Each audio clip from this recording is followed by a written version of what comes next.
Bismillahirrahmanirrahim. Pembahasan tentang nadar. Nadar menurut lugat adalah al-wa'du bi khairin aw syarrin, berjanji untuk melakukan sebuah kebaikan atau kejelekan.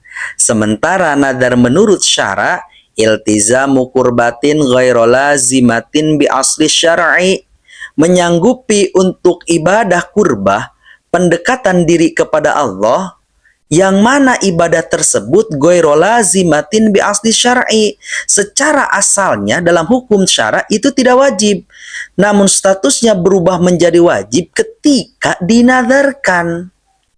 Contoh, berarti sesuatu yang tidak wajib secara asal adalah sesuatu yang sunat dan sesuatu yang fardu kifayah. Sesuatu yang sunat ini secara asal adalah tidak wajib untuk dikerjakan. Nah, karena dinadarkan, sunnah ini akan berubah menjadi wajib. Contoh, saya bernazar selama 3 hari akan melaksanakan sholat duha. Secara hukum asal syara, sholat duha ini sesuatu yang tidak wajib, tidak mesti, tidak harus dikerjakan. Namun statusnya akan berubah menjadi wajib ketika dinadarkan. Atau sesuatu yang fardu kifayah. Saya berjanji akan menyolati mayat si fulan misalnya. Atau saya berjanji selama 1 minggu akan berjamaah. Secara asal syara, hukum sholat berjamaah itu fardu kifayah. Namun kemudian karena dinadarkan, berubah statusnya menjadi fardu ain, menjadi sesuatu.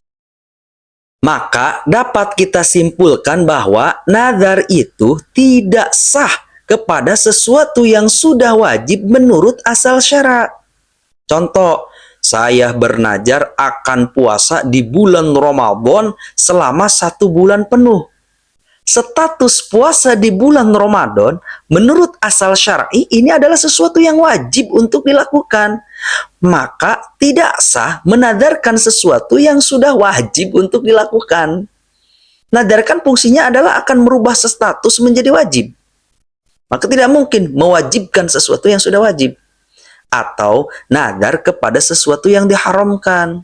Seperti aku bernadar akan membunuh si fulan. Nah, mana mungkin merubah sesuatu yang tadinya haram menjadi wajib, sementara membunuh sesuatu yang sudah diharamkan. Tidak bisa diganti menjadi wajib ketika dinadarkan. Maka tidak sah nadar kepada sesuatu yang haram. Nadar juga tidak sah kepada sesuatu yang makruh menurut pendapat qaul rajih. Atau nadar juga tidak sah kepada sesuatu yang mubah.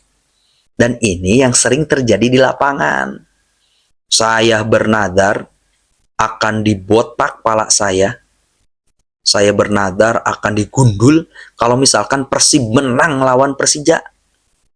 Nah, ini status nadarnya tidak sah. Karena dicukur rambut secara asal syar'i adalah hukumnya mubah. Mau dicukur silahkan, boleh. Mau dipanjangin, digondrongin silahkan, tidak haram. Itu boleh-boleh saja. Walaupun memang ya, dalam kondisi tertentu, dicukur rambut ini sunnah. Seperti mu'alaf yang baru masuk Islam, atau bayi yang baru terlahir, atau dicukur habis ketika tahallul. Itu hukumnya sunat. Digundul itu. Tapi secara asal syara, hukum syara itu mubah dipotong rambut itu. Maka ini tidak boleh dinadarkan di sesuatu yang mubah ini. Dan ini yang sering terjadi. Tidak sah hukumnya nadar kepada sesuatu yang mubah. Selanjutnya, nazar ini terbagi kepada 2 bagian. Satu, ada yang disebut dengan nazar lajaj dan ada yang disebut dengan nazar mujajjah. Yang pertama ada nazar lujaj, yaitu nazar yang ada tujuan lain. Atau nadar yang tidak murni ibadah kepada Allah. Kenapa dikatakan tidak murni? Ya karena ada tujuan lain, ada motif-motif di balik nadar tersebut. Jadi ada sesuatu yang dituju, ada sesuatu yang melatar belakangi nadar tersebut gitu. Beda dengan nadar mujajah. Kalau nadar mujajah itu ada yang mutlak atau tabarur. Seperti saya bernadar akan melaksanakan sholat duha selama 1 minggu full. Nah, ini tuh murni bernadar ingin melaksanakan sholat duha. Tidak ada hal yang melatar belakangi. Nadar lajaj ini terbagi kepada 3 bagian. Yang pertama, yang bertujuan untuk memotivasi diri agar melakukan satu hal. Jadi nadarnya itu mempunyai motif agar diri termotivasi untuk melakukan satu hal. Kita kasih contoh. Saya bernadar apabila saya tidak menghatamkan buku bacaan ini dalam 3 hari, maka saya harus memberi uang senilai 1 juta rupiah. Nah, kan ada motivasi tuh untuk bisa hatam. Daripada saya harus bayar uang 1 juta, mending saya hatamkan buku ini. Jadi, dia bernadar agar dia termotivasi untuk bisa menghatamkan buku bacaan itu.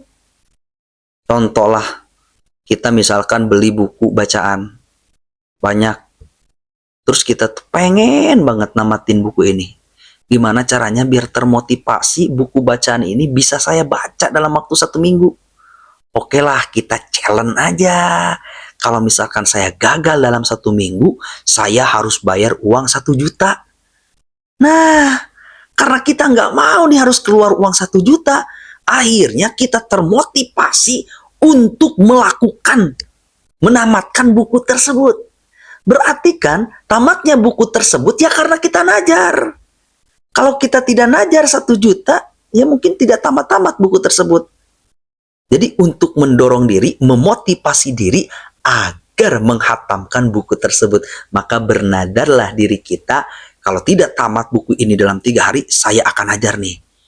Kayak hukuman mungkin bisa dikatakan ya, nadar yang ini. Makanya inilah kenapa nadar itu sesuatu yang kontroversi. Bahkan dalam hadis Nabi pun dilarang gitu. Ya karena ini. Berarti kalau bukunya tamat dibaca, ya berarti tidak jadi sodakohnya. Tujuan yang kedua, mencegah diri agar tidak melakukan satu hal. Nah ini kebalikan daripada yang pertama. Kalau yang pertama agar termotivasi untuk melakukan satu hal, menamatkan buku teh. Nah, kalau yang ini, nadar yang diutarakan, yang dikeluarkan agar diri tercegah dari melakukan satu hal yang dia tidak ingin lakukan.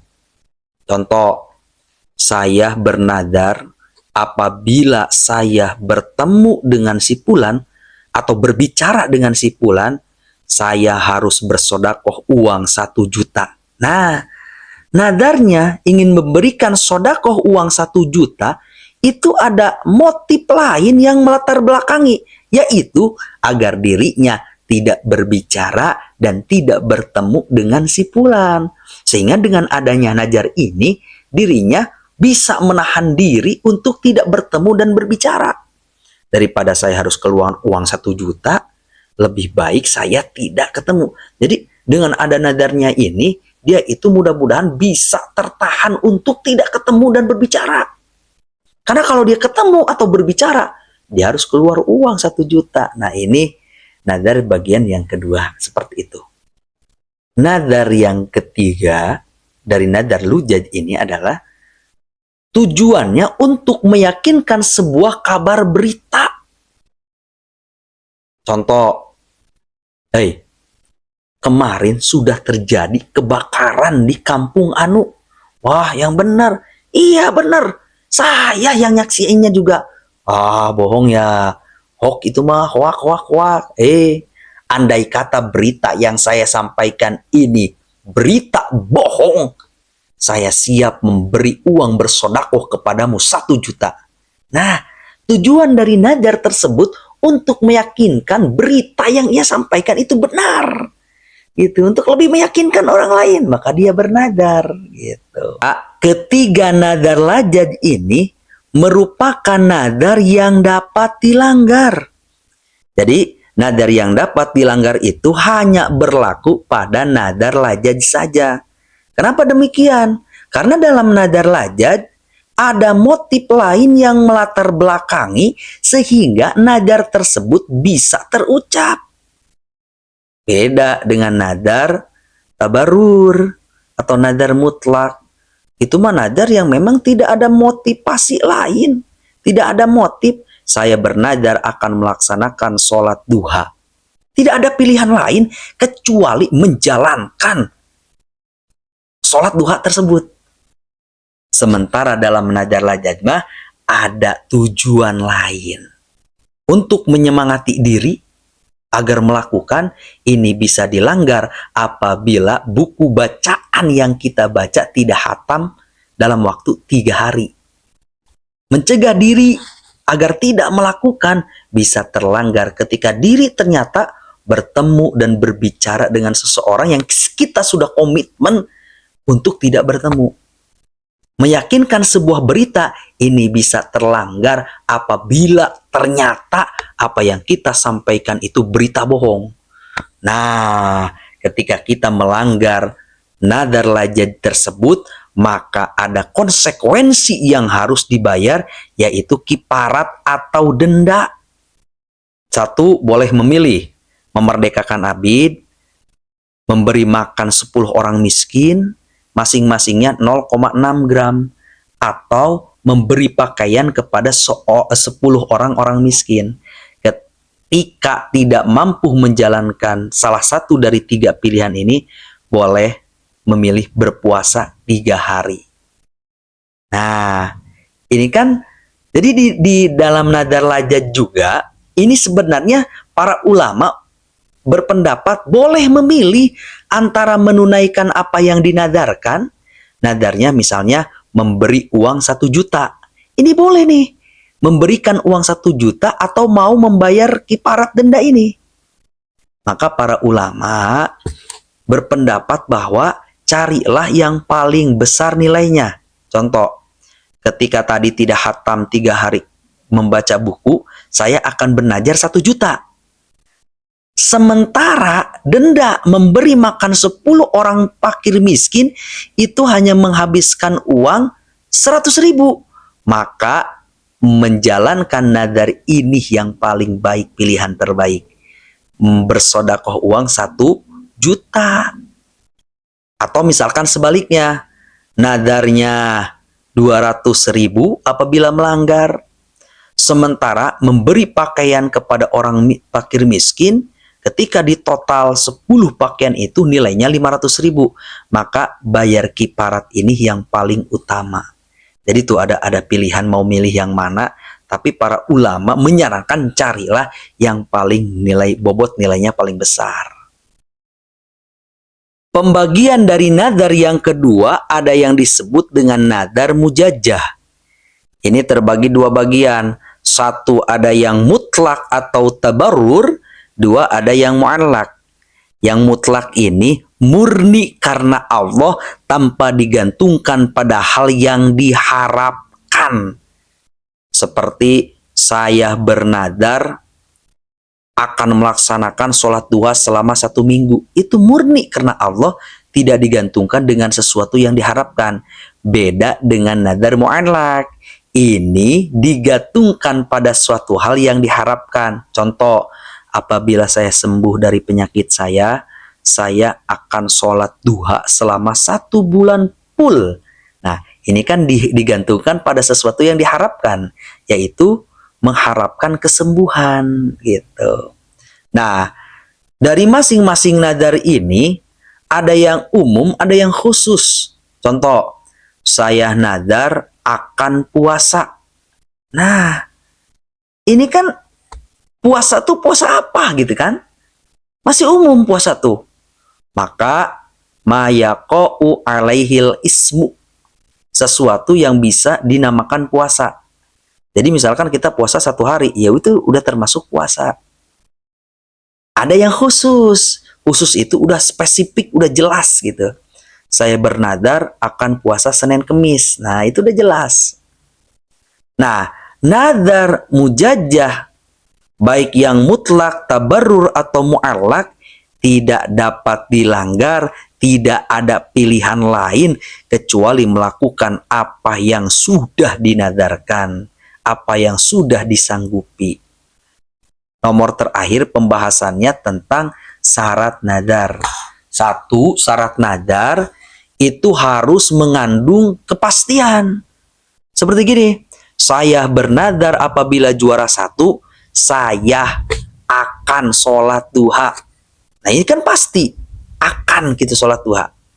Tapi ketika saya bernadar apabila saya juara 1, bisa jadi atau kemungkinan saya akan ngasih uang 100.000 ke mama saya. Nah itu kan tidak pasti ya. 2. Nadar itu harus diucapkan. Jadi tidak sah nadar apabila tidak terucap.